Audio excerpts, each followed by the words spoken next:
উচিত কিনা আমার ভাইরা? আর 2-1 মিনিট যদি প্রশ্ন থাকে তাহলে দিয়ে 2-1 মিনিট। হাসরের ময়দান কায়েম হচ্ছে, হয়ে গেছে। 4 জন ব্যক্তি আল্লাহ পাক ডাকছেন, একজন আলেম, একজন দানবী রোজাদার, আর একজন সামাজিক উন্নয়ন কর্মকাণ্ড করেন। এখন বলছেন, এই শোনো, এদিকে আসো, শিক্ষক শিক্ষক তুমি আগে যাও। কোথায়? আল্লাহ তো জান্নাতে। কেন আল্লাহ? কেন অনেক ভালো কাজ করছো তো, যাও। কেন আল্লাহ আমি আগে গেলে কেমন হয়? আল্লাহ আমি আগে গেলে কেমন হয়? কারণ আমার চেয়ে অনেক বয়োজ্যেষ্ঠ অনেক ইমানদার দিনদার লোক আছে, আল্লাহ ওদেরকে দেন। এক ইমানদারে ডাকছে, যাও। আল্লাহ আমি কেমনে যাই? আল্লাহ আমার সামনে তো আলেম ওলামা আছে, এই যে আলেম দেখেন না, আল্লাহ ওনাকে আগে দেন। আল্লাহ আলেম কইতেছে যাও। তা আলেম হচ্ছে, আল্লাহ আমি আগে গেলে কি কৃতজ্ঞতা হয়? আল্লাহ কেন?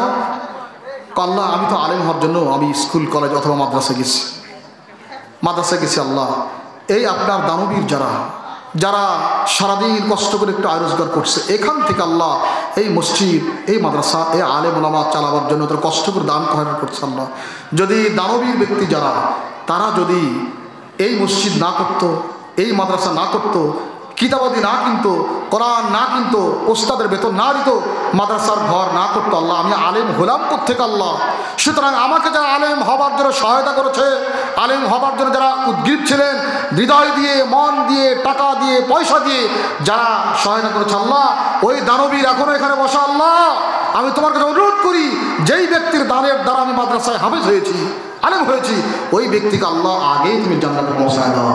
সুবহানাল্লাহ। আল্লাহ বললেন, আলেম এই জন্য আমি তোমাকে আলেম বানিয়েছিলাম, তুমি এলেম শিখো নাই, তোমার আদবও শিখেছো। সুতরাং দানবীর যাও, তুমি সবার আগেই জান্নাতে চলে যাও। সুবহানাল্লাহ। সম্মানিত ভাইরা, আমি আপনাদের নিয়ে একটু দোয়া করতে চাই, অনেক দূর থেকে যেহেতু আসা হয়েছে। এখানে কয়েকটা প্রশ্ন আসছে, উত্তর করে বলছি। আর মাদ্রাসা কর্তৃপক্ষের পক্ষ থেকে একটু অনুরোধ আছে ভাই। আপনারা জানেন আমার ছোট ভাই মোহাম্মদ মুকদ্দেস হোসাইন, উনি দেখি সভাপতি, মাদ্রাসার সভাপতি, আচ্ছা মাহফিলের সভাপতি, ওনারা আছেন কয়েকজন মিলে, তারা চেষ্টা করতেছেন। তো ভাই কেউ যায় না ভাই, ইনশাল্লাহ এক্ষুনি একটা দোয়া করবো। এই দোয়া কিন্তু জায়েজ, নামাজের পরের দোয়া নিয়ে ইখতিলাফ আছে, কিন্তু এই দোয়া কিন্তু জায়েজ।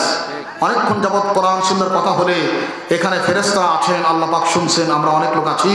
আপনি জানেন না যে কার হাতের কল্যাণে বরকতে আপনার দোয়া কবুল হবে, আপনার চাহিদা আল্লাহ পূরণ করবেন, জানেন না। আমি হয়তো গুনাহগার, আমার পাশে একজন ভালো লোক থাকতে পারে না ভাই।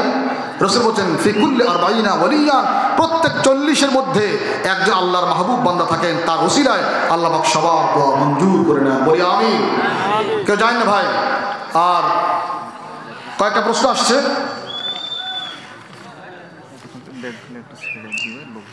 আর এর মধ্যে আমাদের কয়েকজন ছাত্র অথবা কয়েকজন লোক যাচ্ছে, একটু ব্যাগ নিয়ে যাচ্ছে ভাই, ব্যাগ হাতে। আপনি দয়া করে যতটুকু আছে একটু একটা হ্যান্ডসাম একটা ফিগার, ভালো মতো তৌফিক অনুযায়ী আপনি পারেন 1000 দিতে, যে 10 টাকা দান, তাহলে তৌফিক হলো না।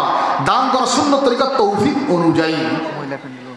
হ্যাঁ, মহিলা প্যান্ডেল আমাদের মা বোন যারা আছেন, আপনাদের ওখানেও লোকজন যাচ্ছে অথবা গেছে, মারা মেহেরবানি করে আপনারা একটু এগিয়ে আসুন। আপনারা তো আমাদের খাদিজাতুল কুবরার রক্তের মানুষ, আপনারা আমাদের আয়েশার রক্তের মানুষ, আপনারা মা আমাদের মরিয়ম আলাইহিস সালামের রক্তের মানুষ, আপনারা মা হাজেরার রক্তের মানুষ। দান খয়রাত করে ইসলামের খেদমত করে করে আজকে ইসলামী পর্যন্ত এনেছেন মা। আপনাদের কাছেও লোকজন যাচ্ছে, মা বোন যারা আছেন, মেহেরবানি করে আপনারা আপনাদের আঁচলের মাথায় অথবা ভ্যানিটি ব্যাগে যা আছে একটি উল্লেখযোগ্য পরিমাণ ভাই, মেহেরবানি করে ভাই একটু হাতটা লাগায়। আর কয়েকটা প্রশ্নের উত্তর আমরা এখন দেওয়ার চেষ্টা করতেছি। প্রধান অতিথি মহোদয় আমাদের শ্রদ্ধেয় আনোয়ারুল ইসলাম ভাই, উনি 1000 টাকা নগদ দিয়ে গেছেন। আমরা সবাই বলি আলহামদুলিল্লাহ। আল্লাহ পাক শ্রদ্ধেয় আনোয়ারুল ইসলাম ভাইয়ের দান মেহেরবানি করে কবুল মঞ্জুর করুন, বলি আমিন। আল্লাহ পাক তাকে ইকামত দ্বীনের কাজ যে জিম্মাদারি দিয়েছেন, যারা অত্যন্ত সততা ন্যায় নিষ্ঠার সাথে উনি পালন করতে পারেন, আল্লাহ পাক তাকে সে তৌফিক দান করুন। হ্যাঁ, এক ভাই গোপনে দান করেছেন কিছু, গোপনে দান করে উনি দোয়া চেয়েছেন। আলহামদুলিল্লাহ, দান করা গোপনেও জায়েজ, প্রকাশ্যও জায়েজ, তবে যদি সুযোগ থাকে গোপনের দান অধিক উত্তম। আল্লাহ এবং রসুল আল্লাহর বান্দা জানবেন, কেউ জানবেন না, অধিক উত্তম। তবে প্রকাশ্য দান উত্তম। রসুল সাল্লাল্লাহু আলাইহি ওয়াসাল্লাম ওই তাবুকের যুদ্ধে বলছেন, আবু বকর দান করো, ওমর কোথায় দাও, ওসমান গনি সমস্ত সম্পদের 3 ভাগের 1 ভাগ দান করছিলেন। জানেন আপনাদের এটা প্রকাশ্য এগুলা। সুতরাং প্রকাশ্য দান করা উত্তম তখন যখন আপনি যদি 1000 দেন, আর একজন 1000 দিতে উৎসাহিত বোধ করবে, আরে আমার ভাই দিল আমিও দেই 100 টাকা 200 টাকা, তখন প্রকাশ্যে দান করাই উত্তম। কোরআন তেলাওয়াতের মতো, কোরআন তেলাওয়াত গোপনেও তেলাওয়াত করা উত্তম, প্রকাশ্য উত্তম। যখন কোরআন তেলাওয়াত শুনলে মানুষের মন শীতল হবে, চোখে পানি আসবে, কোরআনের প্রতি মায়া মহব্বত জন্মাবে, তখন প্রকাশ্যে তেলাওয়াত করা উত্তম। আর যখন মানুষ ঘুমায়, আপনারা এত জোরে তেলাওয়াত করেন, জিকির আজকার করেন, ঘুমই ভেঙে গেল, না, তখন আসতে উত্তম। কাজে ভাই, দান গোপন প্রকাশ্য দুটাই জায়েজ। এখানে কয়েকটি প্রশ্ন আসছে।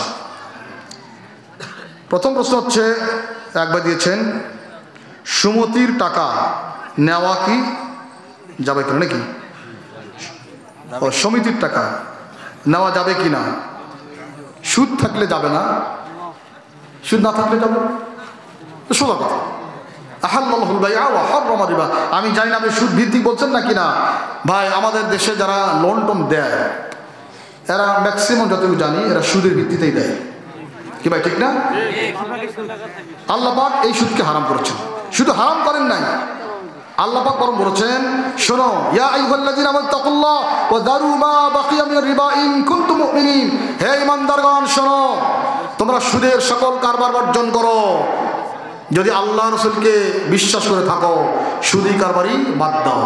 পরে আগে বলছেন, ফাইল্লাম তাফআলু ফাযরু বিহারবিন মিনাল্লাহি ওয়া রাসূলিহি। যদি সুদী কারবারি বর্জন না করো, এটা বাদ না দাও, তাহলে তোমরা আল্লাহ এবং তার রাসূলের বিরুদ্ধে যুদ্ধের জন্য প্রস্তুত হও। মানে সুদের সবচেয়ে বড় গুনাহ আল্লাহ এবং রাসূলের সঙ্গে যুদ্ধ করা। রাসূল বলেছেন, ইন্না ফির রিবা 70 জুরমান। একটা টাকা সুদ খাইলে 70টা গুনাহ। কয়টা ভাই? 70টা গুনাহ। 1 নম্বর গুনাহ হচ্ছে আল্লাহ এবং রাসূলের সঙ্গে যুদ্ধ করা। 2, 3, 4, 5, 69। 70 নম্বর হচ্ছে আইয়ানকিহার রাজুলু উম্মাহু, ওই ব্যক্তি নিজের মায়ের সঙ্গে জিনা করে।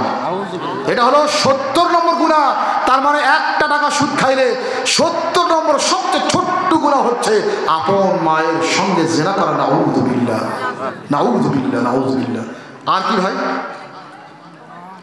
আর হচ্ছে আপনি 1 টাকা সুদ নিয়ে আপনার 100 টাকা আছে, মিক্স করলেন, 101 টাকা হয়েছে, 1 টাকা সুদ। আল্লাহ পাক বলেছেন, ওয়ালা তাতাবাদদালুল খাবিসা বিত-তাইয়িব। তোমার 100 টাকা হালাল ছিল, এখানে 1-2 টাকা সুদের টাকা আনছো, তোমার 101 টাকায় সবটা হারাম হয়ে গেছে। সুতরাং এই সুদের মিক্স করা টাকা খায়া বলবে, আল্লাহ আমারে মাফ করে দাও, আল্লাহ কয় অসুবিধা আছে, তুই বাপ পাবি না। সুতরাং এই রিজিক খায়া, সুদের রিজিক খায়া আপনি নামাজ পড়বেন, রোজা রাখবেন, কোর্তা লাগাবেন, জুব্বা, পায়জামা, পাগড়ি, নো হবে না ভাই। যেই টাকা দিয়ে আপনি জিব্বাকে নাপাক করেছেন, এই জিব্বা দ্বারা, সুদের জিব্বা দ্বারা আপনি আল্লাহকে পাইতে চান? কখনো না। কাজে ভাই, দয়া করে, মায়া করে, সুদ ভিত্তিক যে সমস্ত ক্ষুদ্র ঋণ প্রকল্প আছে, সমিতি আছে, সুদ যেখানে, দয়া করে সেখানে যাবেন না। যদি বলেন বিকল্প কি হুজুর, বিকল্প আপনারা এলাকাবাসীর সঙ্গে আলাপ করবেন, আমি তো টাকা দিতে পারবো না। বিকল্প কি আপনি আলাপ করে দেখবেন। তবে হ্যাঁ, ইমানদারের পরিচয়, ইমানদারের পরিচয় আমি বলে যাবো, আমি সুদ খাবো না এবং দিব না। রাসূল বলেছেন, আর রাশি ওয়াল মুরতাশি কিলাহুমা ফিন্নার।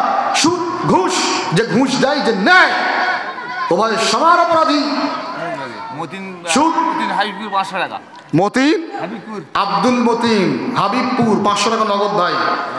কাজী ভাই, এই সুদী কারবারি করা যাবে না, বুঝছেন তো ভাই? 2 নম্বর, জমি বন্ধক নেওয়া যাবে কি না? আর জমি বন্ধক নেওয়া যাবে কি না? ভাই, বন্ধক বিষয়টা শরীয়তে জায়েজ।